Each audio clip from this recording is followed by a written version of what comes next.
North, First Energy, would have to invest in energy efficiency and renewable energy.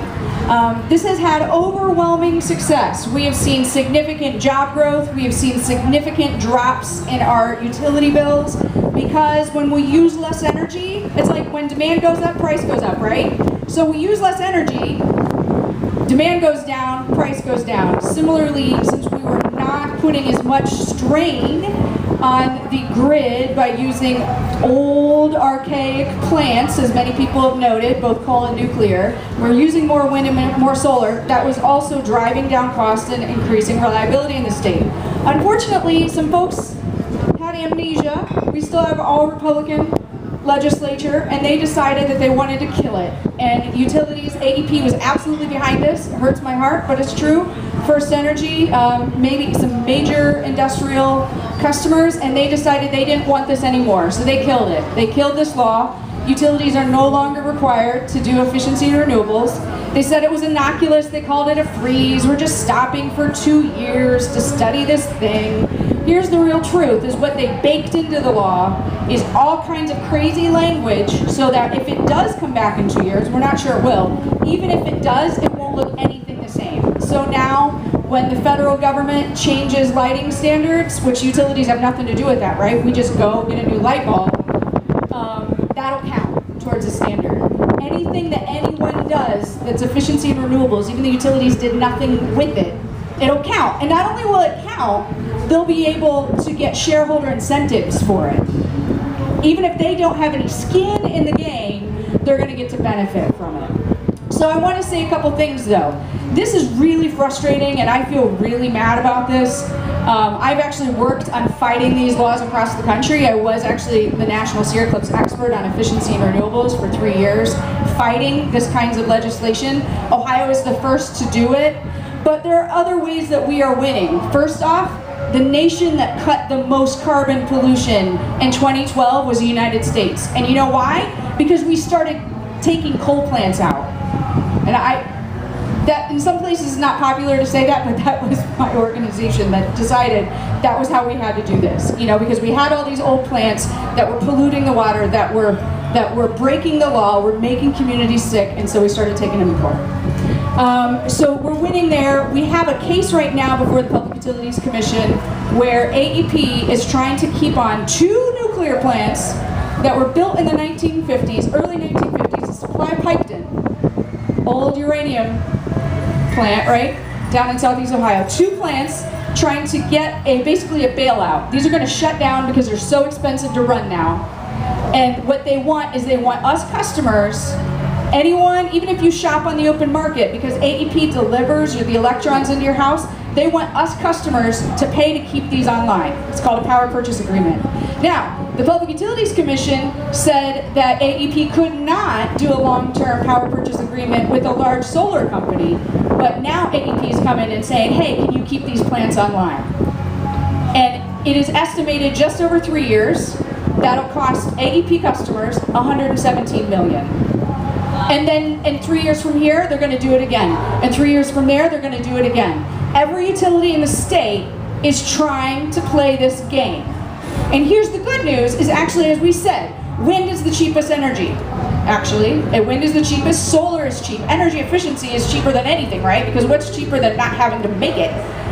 So you have the chance to go before the Public Utilities Commission, and I hope you'll come see my tent, Sierra Club, or you'll visit me afterwards. You have the chance to show up as a customer, or I has done it, right? And say, I don't want to pay for this.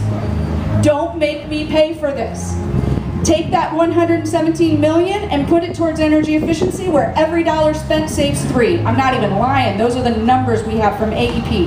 AEP, their efficiency programs that they just killed before the before the legislature, cost 1 cent per kilowatt hour.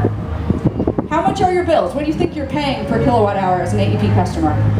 Probably 10 times that.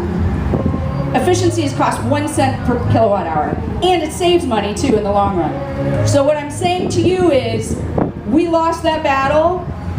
We have not lost the war. We need you to come join us and raise your voice on this issue. And I think that every leader leader of Ohio needs to hear from all of us that we care about the environment and we understand, actually, that doing what's right for the economy is the same as doing what's right for the environment. So please come see the Sierra Club. Thank you. Absolutely. Go ahead, please. I want to do a shout out for the Sierra Club, because when we first realized that they were going to dump radioactive waste along the Alum Creek, it was the Sierra Club that came and helped us and supported us and spoke about the issue and continued. In my mind, it takes all of us. It takes the tar sands folks that are out there fighting the tar sand blockade. It takes the people that are fighting nuclear. It takes Sierra Club, the big greens, and it takes the local charter amendments, and it takes the Living Simply folks. I mean, it's going to take all of us. Yes, and Araya. It takes the vegans too. All right, well, let's talk about that. I want to talk about veganism for a minute. I just want to thank everyone. It's important to support all of us. Thanks. All right, I think we have to remember also that, many years ago I came up with the slogan "No Nukes." It's very successful, and I think we ought to have a new slogan that says "No cow farts." And people have to understand. And I'm just waiting for the Bill McKibben's and all the people who are talking about global warming to talk about the role of industrial meat production, because industrial meat production is a very significant player in global warming. Now, I can advocate veganism. I'm not going to argue against people who think they need to eat meat. I've tried to stop eating fish for many years. It's very difficult for me. I don't know why, but even though I know it's radioactive now, I still wind up eating it. But I am otherwise a vegan. And the global warming contributions of the industrial meat industry, cows, chickens, pigs, and what other? Sheep, I guess not really much. Goats, not really much. But the most significant is beef. And if you want to eat beef, it should be naturally grazed. Who here has ever been on a feedlot? Who's ever seen a feedlot? Okay, a feedlot is indescribable. It's a small piece of land. If you can imagine this Goodale Park with 100,000 cows on it, standing knee-deep in shit, so many of them anchored up, and milk, of course, also milk production. It's factory done, and it is a huge part of global warming. In addition to that, it consumes 90% of the grain that's grown in this country. Corn. When you drive through Ohio, you see two things in the fields, basically. You see corn and soy, right? That is not for popcorn and tofu. That stuff goes to fatten cows. The number one agricultural product in America is cholesterol, because literally 90% of the grain goes to fatten beef cows. And this is a part of Solartopia. There is no way that we can sustain this kind of industrial production of meat and survive on this planet. It's a huge global warming factor. So we do need to take that into account. I'm not saying you guys stop eating meat. It'd be better for your health if you did. It would be better in general for the planet if you did. But industrial meat, chicken, eggs, milk, and beef are horrific in terms of their impact on the environment. Very quickly, Arai, go ahead. Well, I don't know what I can really add to that, except that I would disagree that any animals being exploited is possible, because it will always end up, the reason we have industrialized livestock production, because I'm not going to even qualify it as meat, it's all livestock. Any animals that we're exploiting for this process, there's no way we can do this to support the 7 billion and counting that continue to climb in our population on the planet. We just have to recognize that we are leveling rainforests.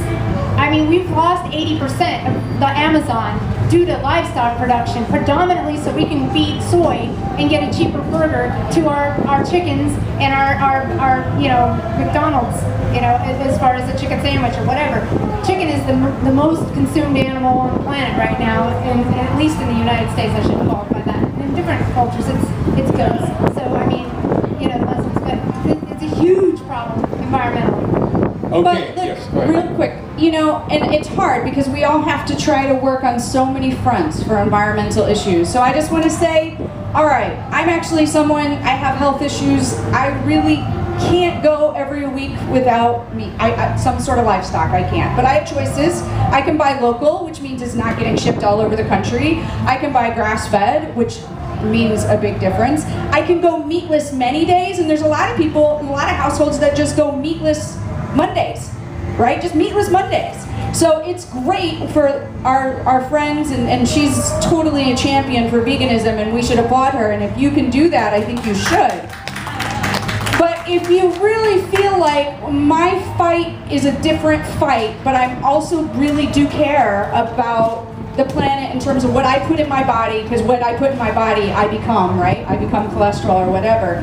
There are ways you can do this. There's a continuum of responsibility when it comes to eating. So I never want people to feel beat up like they, have to be a certain way. We can do this together, one step at a time. Okay, so yes, did you have a comment?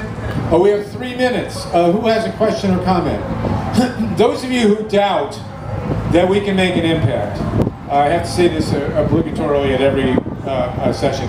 When I first started with my communal group in Western Massachusetts in the 1970s, we started in 1973 to fight nuclear plants that were proposed 4 miles from our house. And we stopped those reactors. We weren't given a snowball's chance, but we did. And you can go where they wanted to build those nuclear reactors, lie down on the grass. It's a nature conservancy. The bulldozers never came in. And the year after we started, Richard Nixon, where is he now that we need him, got on national television and said that there would be 1,000 commercial atomic reactors in the United States by the year 2000.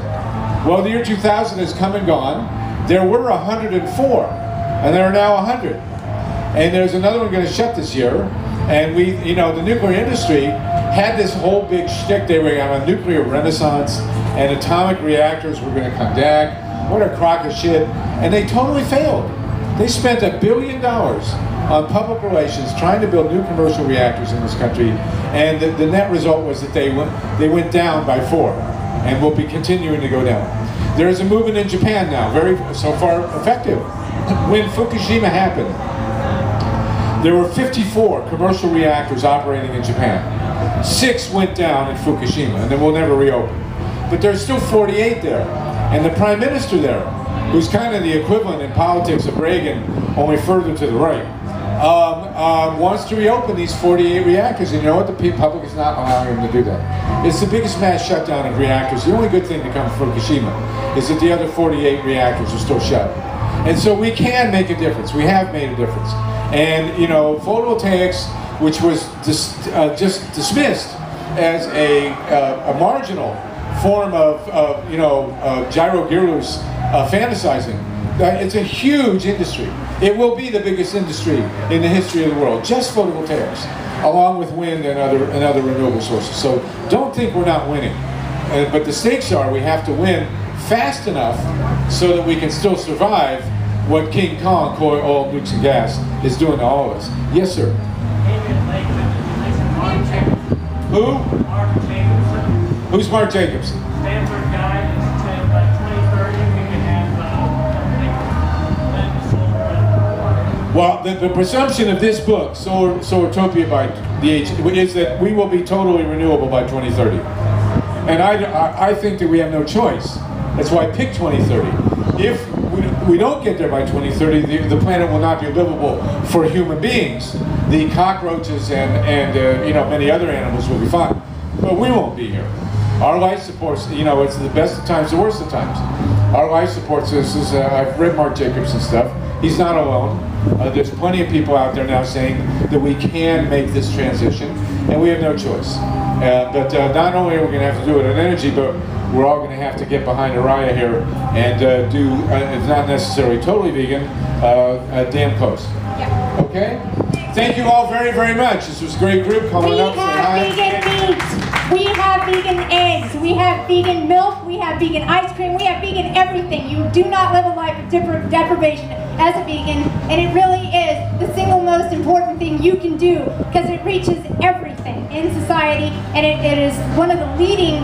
I mean, it saves the most energy of any other behavior. A meat eater on foot does less than a vegan in a Hummer for the environment. So think about that. The diet is that important, and it's not just a diet; it's an ethic. A vegan in a Hummer. Is that guy's name Arnold? Okay, go ahead. I'm reminded that, in the past dark time in our country, when we were fighting for our nation's survival, Benjamin Franklin pointed out, he said, we had best all hang together, or we'll surely hang separately. Thank you very much. And since you mentioned Benjamin Franklin, I want to say two things about Benjamin Franklin. He's my favorite American. Number one, Benjamin Franklin invented the lightning rod, and he could have made God knows how much money on it. And he said, you know what? Can you imagine the Koch brothers doing this? He said, you know what? I've got enough money. I'm going to give away the patent for the lightning rod. And now Elon Musk, who one of the major pioneers of the electric car, the Tesla, has given away his patents. And secondly, Benjamin Franklin invented what is probably the most energy-saving invention in all of history, which is the Franklin stove. Because before the Franklin stove, everybody had a fireplace, and they were incredibly inefficiently just burning wood in the fireplace. 90% of the heat went up the chimney. It was incredibly dirty. Franklin invented a stove where you had a contained fire and way more efficient. So I just want to wrap up. Thanks, Harvey. If you are a Columbus resident, you can sign this petition. If you are a Franklin County resident, you can come and get on our list because we are going for Franklin County next. And if you are just Ohio resident, you can help us get signatures. We're at booth 118, Columbus Community Bill of Rights. Look us up. Thank you so much. Thank you all very much. You've been great. No nukes, everybody. Thank you, Tim. This is Tim, our Solartropian guru here, who's, we also give Tim a big hand. He's one of the unsung heroes of ComFest. Thank you. Let's get those signatures now.